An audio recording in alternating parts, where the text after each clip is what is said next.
Laila Ali told me not to turn pro. What? Yeah. Come tell the story. Come on, tell the story. Because everybody was like, yo, she just gonna diss Claressa like that? And I'm like, how she diss me? So I had to go listen to it. And I'm like, she gave me props. And then I continued listening to it, and I'm just like, I never disrespected her until then. And then I was like, you know, if you feel like no other woman fighter is good enough for you to come out of retirement, how about you come out of retirement and prove it? That's what I want to hear. Come on, Laila. So, you heard it too.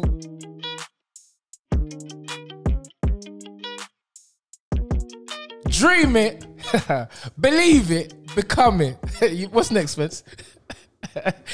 Come on down. Come on, you better recognize hold on, thing. you see what's going on? Listen. Wait there. Words, the words are choking. They're choking me. I don't even know what to say. It's the pepper soup. It's the pepper soup. I don't even know what to... Live from the US of A, we have the greatest woman of all time. The GOAT. The GOAT. The GOAT. The GOAT. I want you to understand what's going on. Right. Not in America, not in Peckham, in London. London. It's a pleasure. Hold on. You spelled London wrong. Wait. London. She Yeah. said I spelled it. See? She's correcting me already. Wrong. She's sharp. He said That's why you're the champ. L-O-D-O-N. That's why you're the champ. No, that's why you're the champ. See what I'm saying? I'm getting spelling corrections already. But hold on. Here she is. Round of applause. Claressa Shields. Come on, Spence, do the business. Now, come on, man. Let's just break it down really quickly for you guys, right? Now, a lot of you guys didn't. I've been speaking to this young lady since 2012 when she came over here for the London Olympics, and she smashed it. And I remember watching her. I ain't gonna lie to you. Cause at the time when you were fighting, and I tweeted you and I said, the lady that I saw right there could beat many professionals. I'm not talking female professionals. I'm talking male professionals. Broke up brothers. Right? No. Because when I saw her fight, I said, brother, I'm a fan. And I remember tweeting that. And then she tweeted me, she took like on it. And then like, from then we was talking. And then from then, I've just been like one of her biggest fans. Like, for the fact when we're seeing female boxers, forget about her being a female boxer. As a boxer, she's a pound for pound right now. Absolutely. Give the girl her credit. Come on. You know what I mean? 10 fights, 2 KOs, 3-time weight world champion, and she's done it in reverse. Come on. Come on, man. You heard when Ninja Man used to say, putting the cup in and reverse the earth. My girl she's a G. She's a G. But yeah, you came to my attention when I watched the documentary, the T-Rex. You know what? Just tell me a little bit. I'm going straight into it. I want to know what it was like growing up in Flint, Michigan. I got a few different parts. So my mom was going through some things growing up, and I moved with my grandmother.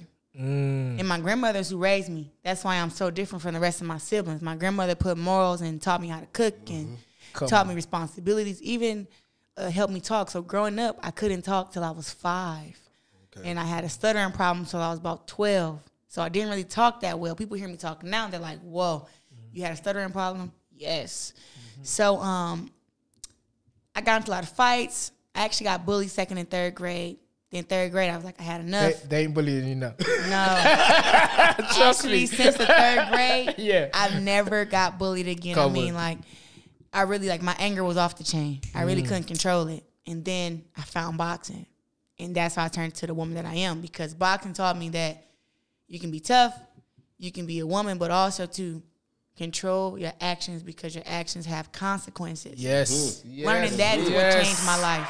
Learning that. So growing up, it was hard, but I've never fit in with everybody. You know, I had friends who stopped being friends with me because I started boxing. Like, what? You stopped being friends with me because I want to do a sport? But that's what women's sports was looked at. Like, it was like not normal, especially the box. Yes. And Flint, I've had people in my own family tell me that I'm going to be brain dead by the time I'm 17.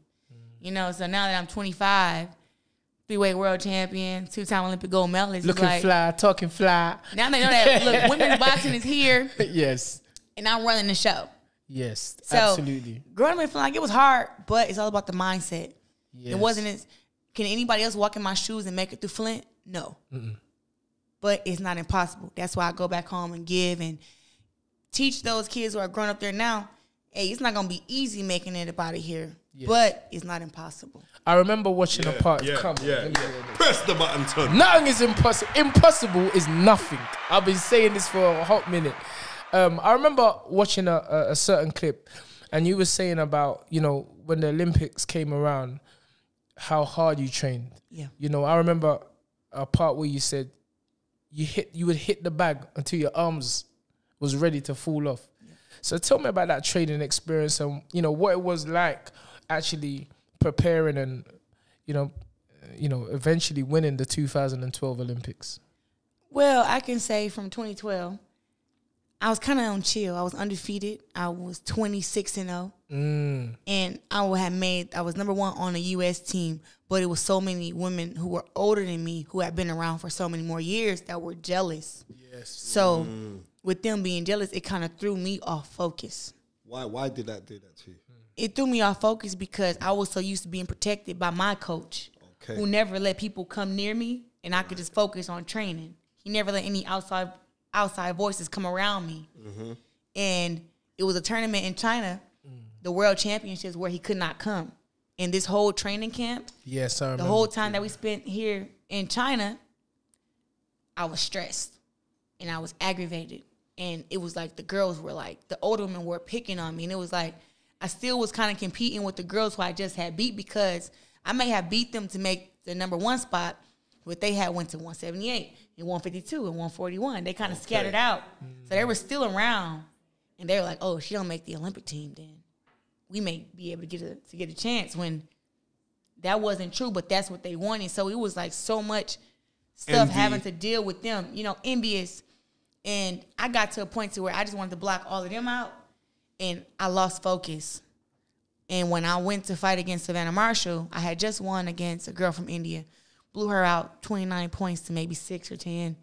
Then I fought against Savannah Marshall, never had footage of her. And I always used to Google the girls I fight. I've never not looked at a girl who I was ready to fight, but I didn't even know who she was. I didn't know how tall she was, how long she was. Savannah Marshall go fight. That's the English girl, right? English girl, yeah. Yeah, I had no clue. So we go in the ring and touch gloves, and I'm looking at this girl who damn near 6 feet. Yeah. And I'm like, first thing I thought was, shit, she's tall. And I've never fought a girl that tall. Okay. I've had sparring partners that big, but it just kind of caught me off guard. So I go out there the first round, and I come back. We had the point system. I was 2-2. I've never scored 2 points in the first round. I always score 6 to 8. Okay. So I was like, okay. So then, next round I come back. I'm down 3 points. I think it's like 3-7, 3-6. I'm like, I'm down 3 points. This is crazy. Then I go into the next round. They tell me I got 6 points, and she got maybe 10. So I'm like, okay. Last round, got to put it all on the line because I don't want to lose. I'm 26-0. Yes. We got to try to knock Savannah Marshall out. Now, I went out there like a bat out of hell, trying to catch her, throwing all the shots I could throw. And it was even a point where I had her in the corner, and I was hitting her, and I thought it was going to be an 8 count. But the ref jumped in and broke us up and put us back to the center of the ring. So I was like, what the heck? So from there, I lost points, 8 to 14 points throughout the fight. And after that loss, it put so much rage in me. That's where my training started to get insane, to where I was like, when I got home, I thought about everything in the fight that I just didn't like, how my legs got tired from following her and chasing her down, how I was breathing hard, how my arms got tired. Listen. It was just like, you know what? Instead of running 2 miles a day or 2 miles every other day, I started running 4 miles one day, 6 miles the next. 4 miles the next day, 6 miles the next, and only took Sunday off. Come on. Then I went to a point to where I used to be hitting the bag, and when my arms got tired, I was kind of cocky. I put my hands down like I work hard enough. I went to a point to where now I'm punching past the round. Yes. I'm not even taking no breaks. I'm making sure that my shoulders weren't like, when I go home, that I got to ice. I started sparring, and it was no love. I had a boyfriend at the time. I would kick his ass. Come on, wait. Who you met out there? You best mind. He was one of my best sparring partners ever. He was 6'2". He actually almost made it to the Olympics. Was he on the documentary? Did they show him on the documentary? Yeah. Yes. I remember. Yes. He's tall, slinky, but I was just enraged at everybody. I was sparring heavyweights. I'm talking about I'm putting heavyweights on the ground, and my coach was like, "Resh, you're not gonna have no sparring partners." At that point, I was like, I don't care. Yeah. We're getting that win. I wanted to fight against Savannah Marshall again. I knew that I would. Some reason in my mind, it was like God's going to set it up to where we fight in the Olympics. I know, but she underperformed. I won the Olympics, but all that hard work that I put in, yes, all the girls that I fought against. But you were 17 then, right? 17. Imagine So that. I just want you to realize The 17 mindset, to have that mindset at years that old age, incredible. Yeah, you know, when I got back home, it was crazy when I had lost. People who never spoke to me before. Come on, we've been there, Listen, man. we know about Come this. on, man. I had went to McDonald's, and a guy that works at McDonald's told me, "Oh, ain't you the girl that be getting knocked out?" I almost had a fit in McDonald's. I said, I'm 26-0, 14 knockouts. Who the hell are you talking to? Yes. The guy was like, whoa, I'm just playing. And my best friend had to put me up out of there. But I come back to that McDonald's after I win the Olympics, right? And I tell, because the owner wants me to come there and have a meet and greet with the city. And I tell the owner, I don't like this McDonald's. He said, why? I said, because the manager here told me I'm the girl that be getting knocked out when I had lost my first fight. Revenge is so a guess dish. who walked up to me and told me apologizing, saying that they're sorry and all this stuff? The manager. You know what? As the great Les Brown says, revenge is a dish best served cold. And he also says, absolutely right? You know what I mean? For massive parts of disrespect where people give you in your life, yeah, to how to handle it is to reward them with massive success. And that's what you've done, sis. Massive success. Dream it, believe it, become. Listen, man. So, coming back from the 2012 Olympics, it's kind of tradition that, and historically, that, you know, you would get sponsorship deals and endorsements. And I remember watching something, and I'm hearing you tell you, you say that, bro, these people ain't giving me nothing. Like, what's going on? I think even now, back then. Wait. I want to know why Mrs. Shields or Miss Shields feels they never came through for you. Too black. Too strong. Come on. Too successful. Come on. And you can't silence me. That's where it comes from. Back then, I really wasn't open. Only thing I cared about was boxing. I didn't really care about the appearance, look of it. As long as I was a great fighter, that's all I wanted to be. And I wasn't about people being in my business either. Don't ask me how I grew up. Don't ask me none of my business. You know, I'd be like, I had a rough childhood. That's it. I'm not going to tell you how rough it was or why it was rough. It's none of your business. It was rough.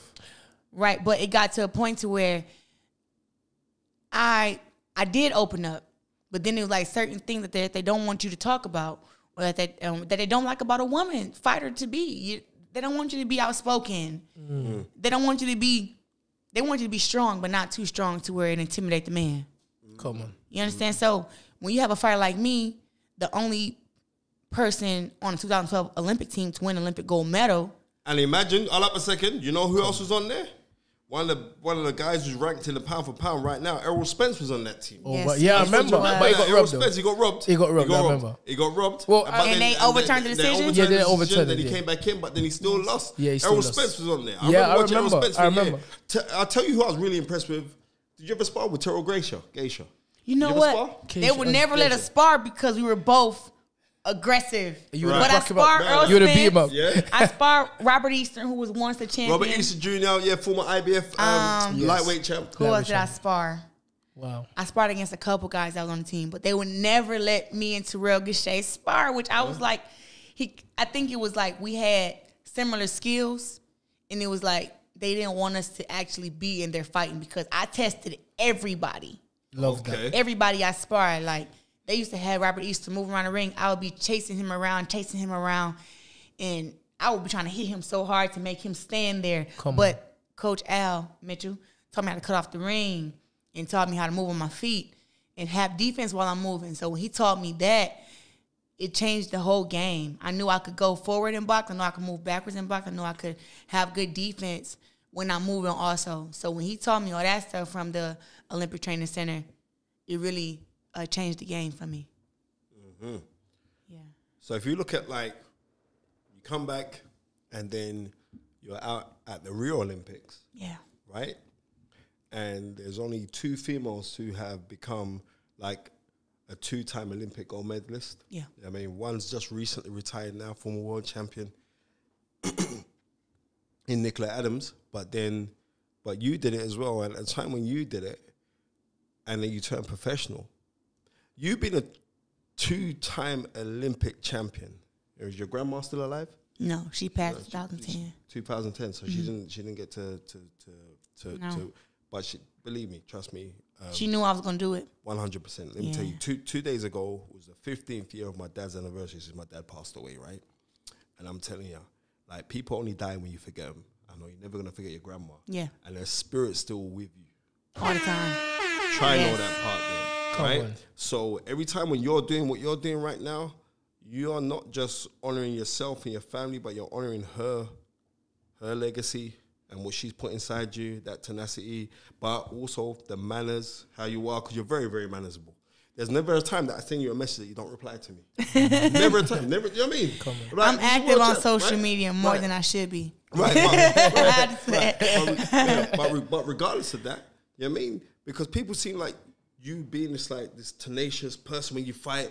Like when we was driving down there, me and my mate RJ, when we was driving down there, like was watching one of your fights in the car. He said, "Bro, they would have getting tested." Bro. I was watching a sparring session tested with another girl, and you was just tenacious. Ain't the word, man. But no, I'm just looking at your arm. It says, I see 2-time. What did you actually get that before you become two? Before. See, I knew I was dream doing it. Believe it. Because, oh, wait there. I saw we got one of them. Dream it. Come on. It's there. Become it. Dream it. You had the tattoo inscripted before you became a 2-time Olympic champion. Yeah. And tell me about that belief, that mindset. Like, I had been, it was like 17, right? I was only 5'8". I could barely make 165 pounds. I was 158, 156 pounds. They were trying to force me to eat to be bigger. And it was like the girls I was fighting against, they may have been bigger and they may have felt stronger, but I was, punching girls and knocking their mouthpiece out. I went in there and I was able to chase girls down and beat them up and win a fight. So now we're, fast forward in 4 years. In the first 2 years, I still had to go back to high school after I won the first Olympics. I was in the 12th grade. People don't know that. They think, everybody who's in the Olympics is older. I had to go back to school. How was you received at school, though? I was popular. Thing, right? Come on. It was popular, and I was being followed around for my documentary, and we had like a code.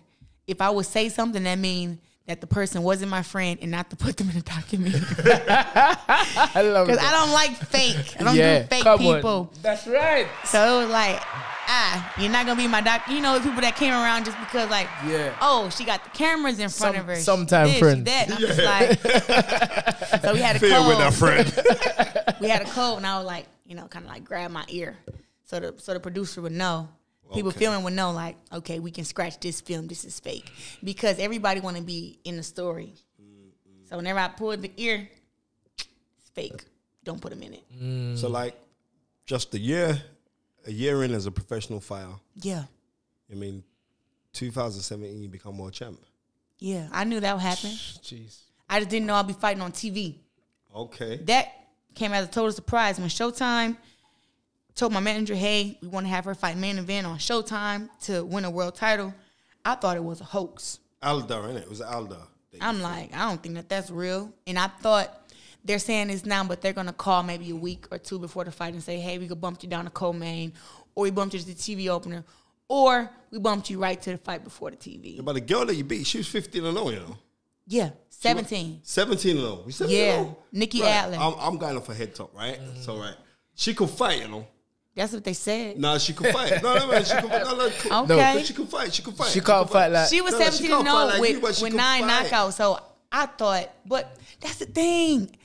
I can't respect records. I'm going to look up the opponent. I'm going to look at her strong points. I'm going to look at her weaknesses. And then I'm going to decide, okay, what I got to do to beat her. I knew from then, I'm like, she too slow. Come on. She don't punch hard enough. Come on. And she don't have no head movement. She finna be in for the fight of her life. She fit it. You see that word? She fit it. Come on, bro. I love this word, you know. That's how we got to have... Finna, she a ball. I need to quit saying finna. That's not even a word. Come on, you told me something. But your style of boxing, because I'm going to be real with you. I'm glad that you're here, right? So I'm telling you. When I saw you box as an amateur... Your style, like you was in and out, pop, moving. Yeah. When you turn pro, it's like you just became all business. Like, right, I just want to knock people out. Like, I've been trying. The style changed to me. It changed, but then I've seen like now, yeah, it did. It to me because I think maybe it's because there could be like unconscious bias to the fact that we're thinking to ourselves, it's female boxing, and I've got to sell myself a certain way. Like, you were very aggressive based. But now when I'm watching you, you've gone back to the young lady who I saw when I first watched you in the 2012 Olympics. You've gone back to that. You like your hands are more low guard. Yeah. You're blocking shots. You're rolling shots. Right. You see, I'm watching you. Right. So, it's the style. Her style is not even evolved. It's like to how it was, but it's improved now. Especially now you're with John David Jackson. That's what I was just about to say.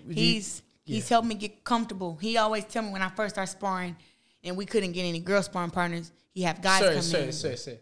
Turn off that heater, please. Yeah. It's hot in there. You already made the place hot. Now the thing is getting hotter. But anyway, come on. No, so Coach John, right? When I first got with him, he said, I'm not going to teach you how to fight because you already know how to fight. But he was like, I want you to relax. And I'm like, what is that? Because I'm always on go. You know, I'm like, let's fight. And whoever dropped first, that's who dropped first. But he said, no. I watched you box like you said. He said, I want you to put your hands down. I said, put my hands. Yeah. Because I used to box like that. I used to have my hands down and everything. And he was like, relax. You can still do that stuff because I think my pro debut kind of sent me into a shock of always keeping my hands up because I fought against heavy hitter French on. Yeah. And getting hit with 8-ounce gloves, 10-ounce gloves with no headgear is way different. So from there, that put me in a mindset of like, I'm finna dog these girls out. I'm about to beat them down. Right. You know? So then when I got with Coach John, he was like, you use some of your boxing sometime, but he was like, you don't have to be aggressive all the time. He was like, set up your shots, be calm, and relax. And I started sparring, and I would go in there, you know, whenever I spar anybody the first time, I'll go in there and try to wreck them the first couple rounds to get that respect, especially from a male fighter. Because males, it's been guys who don't even warm up and they looking at me like, oh, I'm about to spar a girl. And I'm just like, okay, I'm over there hitting the bag, getting warm. Yeah, you'll find out. Yeah, soon enough. So we get inside the ring and I get the peppering this guy up. And he's like, whoa, who is that? Why does a girl box like that? She's slipping my jab. She's blocking my uppercut. Yeah, and I'm bigger than you. I will bully you in here. You better box for real. You better get down to the business. So Coach John was like, I need you to be more slicker. You slicker than all these guys. He may be faster, but you slicker. Use your feints. And when Coach John started getting me into that, it transferred over to my past few fights. Okay. And now I'm like, oh, I can be aggressive and stuff when I want to, but I also know that I can bring my skill and my stuff. But at first, like I said, I was just into the protect mode because I had been hit so hard my pro debuts where I'm like, I'm not doing that again. Now you got to protect yourself a little bit more in the pros. But my last fight, I don't know how many times I got hit. 6? And it was just like I was relaxed. I had fun. And after the fight, I didn't have any cuts or bruises on my face. So it was like Coach John is constantly standing in the corner. Relax. Pick your shots. Set it up. And him constantly telling me that in the gym. And when I'm sparring, it kind of all works itself out and all works together to where I'm not so tight and just throwing everything hard trying to get people out of there. It is. Because like now we can see it's like there's a fluidity back in your work. Yeah. And that was the thing that I was like romanticizing when I first watched it. I said, this girl's bad. I remember watching it in my front room when the Olympics was on, and it was like, oh, and here we have Claressa Shields from America, only 17 years old. And I'm like, I said, let's tune into this. And I'm looking at this girl. I said, this girl, I'm on Twitter now telling him, nah, this girl's bad. Yes. You know what I mean? So to see that, but when I'm talking like with John Davis Jackson, people don't give John Davis Jackson the respect or the credit that he should deserve. Yeah. Not even as a trainer, but as a fighter. He was a defensive wizard. Spit the now knowledge. We have to spit the knowledge. Because first time I saw John Davis Jackson, he came over here and he fought for the WBO World Junior Middleweight title, yeah? He came against the guy you guys said that was really good. Okay, Chris Pyatt. Yeah. Don't play with Chris Pyatt, the guy from Leicester. Leicester man. He used to clap out, man, with that left foot. Bam. Yeah, this guy was a knockout artist, right? And the way Leicester's finest. John David Jackson, he played with him. Yeah, and they couldn't work out his style. It was like he was leaning back. Yeah, leaning back. Awkward. And by the time you realize that he's leaning back, he step in and he pop you with a jab, then he hit you over with a cross, then come out with a hook. He was such a good fighter. And not only that, but when we're talking about an avid student of the game, because I've been around John David Jackson since, when was it? April 2008, when Bernard Hopkins fights Joe Kawasaki, and he was working with Bernard Hopkins, even though he fought Bernard Hopkins, but he was working with Bernard Hopkins. And me and him would sit down every morning for breakfast, and we just talk boxing. And like, there ain't much that guy don't know, you know? Yeah. He knows the game. He's an old school fighter. And now that you got him with you, like, and he's with you, and I can tell by how you're speaking about him, trust me, your skills alone, the stars, the limits. But with that, you're going to different hemispheres. I'm telling you that now. I remember. Yeah. Trust me. My personal experience with Mr. Jackson, he came over when Joe Joyce fought the guy's Brian a Jennings. vegan boxer. Yeah, Brian Jennings. Yes. Okay. And you know me, Spencer. I don't look at the fighter. I always look at the trainer. So after the fight, you know, our next fight was gonna be Kovalev, and you know, I said to him, "Nice to meet you, sir. I was watching you. I was studying. I always study the coaches and see how they react and what they're looking at. And I see him. He's got this energy about him, which I know he's passing on to the fighters, or you in particular. And he's just a cool guy. I can see why someone like that maybe not get the credit either, because he doesn't really say much. That's what maybe in the gym he does say a lot, but he speaks to who he want to speak to. Yeah, that's what I. And that's what I I say. He's not about a guy who he don't want attention. Yes, and that's it. Gravitates to him like he does to me. Like Yes. when I go places, I could just sit there quiet like this, and everybody be like, "That Claressa," and they run over. Yeah, I know. Yes. You just see when you came in there, how many Bentleys parked up for you? Yeah. This comes to you. Attention just comes to you. Well, you know, they say like attracts like. 100%.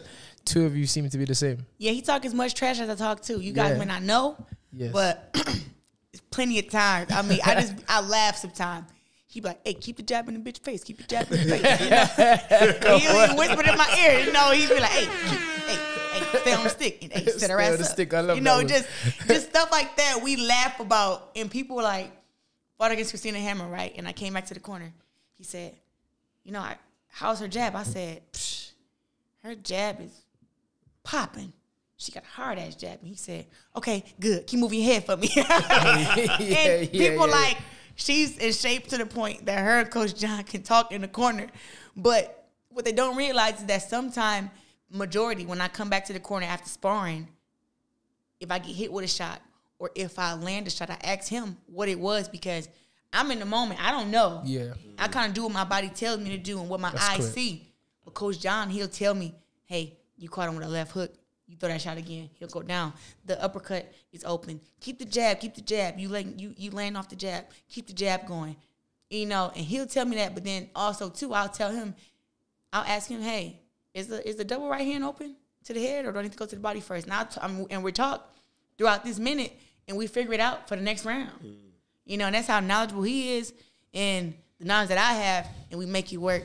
Yes. You know, together. Like, we'll watch my fights after. And I remember the fight after Christina Hammer, I was so mad. One, I didn't knock her out, but I thought I did in the 8th round. We both thought I did. And then when the fight was over, I was like, 10 rounds. She lasted 10 rounds, and I wanted to, you know, put her out. And I watched the fight 2 times. I said, I ain't watching this no more. It's sick. My performance was trash. And I text Coach John, I'm like, hey, you watched the fight? He was like, yeah. I'm like, what'd you see? He was like, you did good. I'm like, that's crap. No, I didn't. Let me know. He like, no, really. You improved from the last fight. You used your jab. You was moving. You did. She kept holding you. I said, but it's my fault that she kept holding me. How can I prevent that? He was like, some people just, she wanted to survive. She didn't want to fight. So that made me take some of the pressure off myself because I was mad. Like, why did I allow her to keep holding me, to let her last 10 rounds? And I'm like, my jab to me was sloppy. My right hand wasn't as straight as I wanted it to be. He was like, you won the fight. And I'm like, I don't care. I want to be perfect. Yep. When I watch a fight, I want to be able to say, damn, that girl's good. And I do say that after every fight. But my last fight against Ivana was my best performance so far. Love that. Best performance. And in the Ivana fight, you've done something that fighters don't do. You became a freeweight world champion in the shortest amount of time. Crazy. But you did it in reverse. Yeah. I just want you to realize this part here. You know what I mean? So you won the super middleweight title, the IBF. Right, IBF. WBC. You drop down. You win the middleweight crown. Undisputed middleweight crown. All 5 belts. Right? Yeah. Then you drop down again, right, to 154. Now, what do you mean? 154, you know? Yeah. Right? How'd you manage to cut the weight? I'm not a big girl like that. People look at me and they're like, oh, she's stocky, she's big. No. I wear the weight at 68 how I'm supposed to wear it for that fight. Yes. Okay. And I can lose the weight for 60. And then 54 took more of a stricter diet. Discipline, but yes. I'm not. What's your favorite food? Before I stopped eating meat 6 months ago. Okay. I used to love fried chicken, steaks, and mac and cheese and yams. Soul food is what I love. So how do you feel now that you're a vegetarian? Or is it vegan? I'm a vegetarian. Vegetarian. I feel better. I feel like I have more energy. Okay. I'm 169 pounds and I'm fighting at 154. My next fight in May, I have to lose 15 pounds for the fight. When it used to be 35, wow. You know, and 30 pounds. So now losing that weight is going to be so much easier. I can really focus on my craft in camp and not focus on losing weight, which can cause trouble sometimes, especially not knowing how to lose it the right way, which I know how now. But at first, it just was like getting that big and losing weight, was like, it's hard. So with me not eating meat, I don't get as big. I have more energy. I feel like my skin looks better. I feel better. Yeah, for sure. Being a vegetarian has really worked out itself for me, and I don't think I'll ever go back to eating meat. I started eating fish. Stay around Spencer. Last month. No, I went back to eating fish last month, and my ribs. It does that. Because I was a vegetarian for 6 years. I don't know how I've done that. I can't. I'm a meat eater. One time when Joshua was born, man, I said, listen, don't try to make your son a vegetarian. No. And but I've seen the benefits myself for a lot of people. I mean, I was a vegetarian for 6 years and then I found Five Guys. Oh, God. And then I said, bro, loud is veggie thing. But even at the time, you know, people seem to Spencer, people seem to think that, you know, you're not gonna be able to perform as well as you did when you was eating meat. You're not gonna be able to punch as hard or punch as. But I know that's just not the case. It's a myth. It's 100% a myth. So all you boxers out there, try it. It might make you feel better. Yeah, I mean, it's to each his own. Yes. You know, but when you watch those documentaries to The Game Changer, to What the Hell, it really break it down that it's poison. I mean, if you don't have... I would eat meat if I had a friend on a farm who cut the chicken head off and cleaned the chicken, and I ate the chicken the same day. But, you know, we're eating chicken that's in a store, and we don't know how long it's been sitting there, when it got killed, when it got cleaned. I mean, you know, like the living conditions. I just can't eat it. That's true. Yeah, I can't do it no more. Yeah, so a lot of people seem to be Changing to vegetarian, Spencer. Spencer like, y'all got me messed up. You know? Don't forget that, man. I eat meat. Trust me. So, no. So, what's next for the greatest woman of all time? Laila Ali. Yeah. Oh, Hold on, wait. We want Laila. We got to touch on the Laila We situation. want Laila. Yeah, We want to know what's going on because Laila, she's known for her trash to war. She could talk tough, definitely. And I saw a little clip where she was saying, yeah, Claressa Shields, I've been there, you got to pay me this amount of money to come and Poor fight Laila. me. But listen, She can't help it. You're the new generation, so Yeah. It's going to be very difficult, even if she did get back in shape. Well, one, I heard she's been secretly training for a year. So that's cute. You think you're smart. She thinks Cute. you're smart. Right, but the thing is, you've been secretly training for a year, and I've been publicly fighting and training for a year. Come on, so listen. it's okay. No matter. Train all you want in secret, but we're fighting. Yeah, the thing is with Laila, I would say is that she's envious, not of me, because she's feel like, oh, I have this, I have that, I have this, I have that, and Claressa doesn't. Thumbs up, but I have stuff that she doesn't have. One, the 2 Olympic gold medals. Come on. Also, the amateur pedigree, the amateur background, and then to turn pro and have the TV network of Showtime behind me. I fought on The Zone. I fought on HBO, and I believe she only fought on TV one time. Her versus crazy. Jackie Frazier, and did 100,000 buys pay-per-view. This is my thing with Laila. Her biggest purse was $600,000. Why does she think she can come out of retirement after she wasn't even the best in her era Come on. and demand $5 million to $10 million No, for sir. a fight? And it's like, look, that kind of money is in women's boxing, of course, but we have not made it there yet. Why? Because after she quit boxing, she did not help uplift the sport. It died. Come on, press the button, Tunde. So now the sport has died. Who had to come back and resurrect the Come on. sport? Claressa Shields did. Come on. And Laila Ali told me not to turn pro. What? Yeah. Come tell the story. Come on, Tell the what? story. She saw the won. future, man. She saw the future, man. I'm telling you. Come on. I already felt that Laila was kind of intimidated by me. Yes. Just because of when I first met her when I was 17, she was kind of like lecturing me like, go to college, do this, do that. What's your plans? Boxing not going to always work out for you. You got to have backup plan. I felt like she was being like a big sister. It was like a big sister moment, but then again, I'm like, Nah. like something, she wants to detour me away from boxing when boxing is my life. Yes. So I go back to the Olympics again, and I have a meeting with her before I go to the Olympics. And, she's just saying like, I can do this and I can do that. What she's saying she could do. And she wished me luck. And we were actually friends. Her name in my phone was Big Sis Laila. We were cool. So after I win the Olympics, she told me, don't ever go pro. Go to many Olympics as you can. You never make no money in the professional boxing.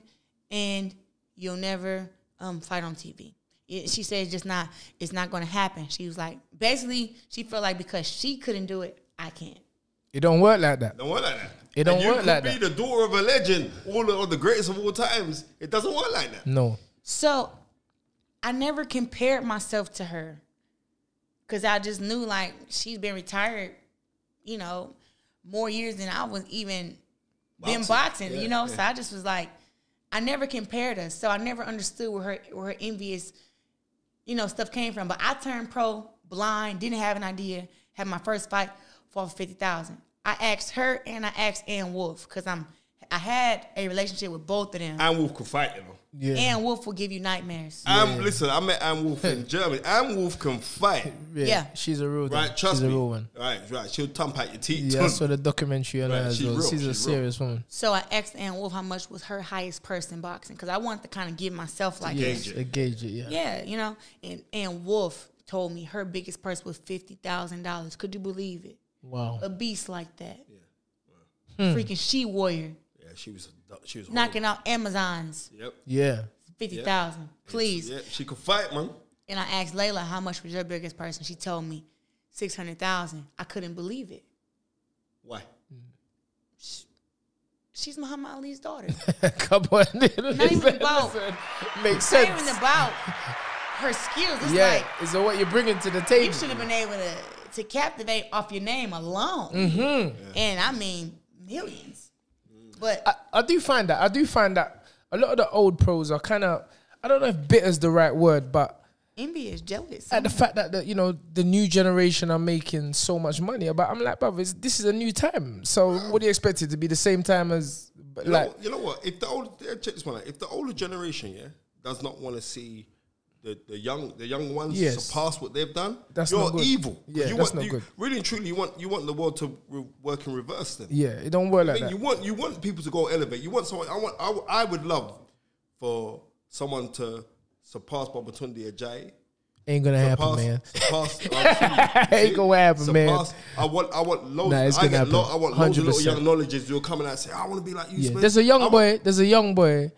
I call him a little knowledge from America. Little glasses. I think he done his. He's always saying Golden Child. Yeah, Golden Child Junior. We gotta get him. He's my little pup. Yeah. When I followed the kid, he went nuts. He's like, I want to see someone surpass what I'm doing. So it's the same thing. So it's like I don't get this envy thing, or like I knew it was really envious when I would text her and tell her about my fights, and she stopped texting back. She responded the first 2-3 fights. You know what? But when I became a world champion, I never heard from her again. I would text her, hey, I'm fighting on this channel this time. Can you watch? Can you post about it? She never will respond. So I stopped texting her. Of course. And then the next time I hear her even speaking about women's boxing, because she don't speak about it, she don't support any of the fighters. She's on the Breakfast Club, and she giving me props at the beginning, like, oh, it's a girl named Claressa Shields from Flint, had a pretty rough life. She came up. She got 2 Olympic gold medals. She's pro now. Strangely, me and her fight at the same weight. But, she's repping women's boxing now. So the interview continued, and then they asked her, oh, Laila Ali, would you ever come out of retirement? For what? There's no girl good enough to give me a challenge. Yeah, it's too easy. And she said this recently. This was Breakfast Club almost 2-3 years ago. Yeah, it was Sweet. Was this Sweet? This was 2-3 years ago on the Breakfast Club. With Charlamagne, So that day when I seen it, because everybody was like, yo, she just gonna diss Claressa like that? And I'm like, how she diss me? So I had to go listen to it. And I'm like, she gave me props. And then I continued listening to it, and I'm just like, nobody's good enough for you to come out of retirement. You're not even the best fighter. Stop it. You weren't the best in your era, and you're definitely not the best in my era. And I just was like, wow. And it kind of, honestly, to be real, it hurt my feelings, because it was like, I wanted her to support me. Yes. I'm not going to beg for support, but it's like, I want your support just because you are the most known female fighter. Even though I hope to surpass you, it's not out of envious. I hope to surpass you because it's a new era. That's correct. That's it. But I never disrespected her until then. And then I was like, if you feel like no other woman fighter is good enough for you to come out of retirement, how about you come out of retirement and prove it? That's what I want to hear. Come on, Laila. So, you heard the talk. Yeah, so if a fight, seriously, I'm telling you this now. Right now, let's get the promoters. Let's pipe up this thing. For real, because I told you, let's go Saudi Arabia with that right now. Yes. Go talk to MTK Global. Yep. Right? Go to Saudi Arabia. They'll put that fight on. And me and Tunde Ajayi went out 25%. More than that. 50. I would love for it to happen. I'm not a talker. Talk to your man. I would love to to your man in Dubai. Let's get that fight. Talk to your man in Dubai. Let's get that fight. We are going to promote that fight. Trust me. Spencer Fearon, Tunde Ajayi, Claressa Shields against Laila Ali. Live in Saudi Arabia. Yeah. How much money are we getting for that? Well, that's what we want to know. About 50 mil. Yeah. Hey, talk to me. Come on. The fight might happen. Listen, we can work magic. Who would have thought yesterday that you would be here today looking at the O2? Who would have thought that you would be the first person ever to grace the show The Fight Is Right live? Not on the phone. We've had Tarver, Mike McCallum. We've had so many fighters, Shannon Briggs, all on the phone, but you. He's funny. Shannon's my man. He's my guy, man. He's my man. Let's go, Jim. Yeah, he wanted me to trade him. Remember, I was working with him for his London fight when David Hay fooled him. He said that if he fights, he will fight him next. And David, he knocked out the guy in first. Shannon's got the most first-round knockouts in heavyweight history. Heavyweight history. I didn't know you know that? Yeah. Serious guy, Shannon the Cannon. But I have to say, Claressa. It's been an absolute pleasure, an honor. You are inspiration to so many boxers, female boxers, women boxers, and I think that you've highlighted the fact that it really doesn't matter if you're a man and a woman or a woman. I'm swinging. If you got the heart, the will, the determination, the sacrifice, anything and everything is possible. And trust me, this young lady has the heart to play the part. Trust me, and the skills to pay the bills. Yes. You just keep on doing what you're doing. And the looks to give you the hooks. Yeah. Press the button. Come on. So, ladies and gentlemen, we bring to you live, direct, the one, the only, the majestic, the beautiful, greatest woman boxer of all time. Yes. The quote. The one, the only, Claressa Shields. Yes.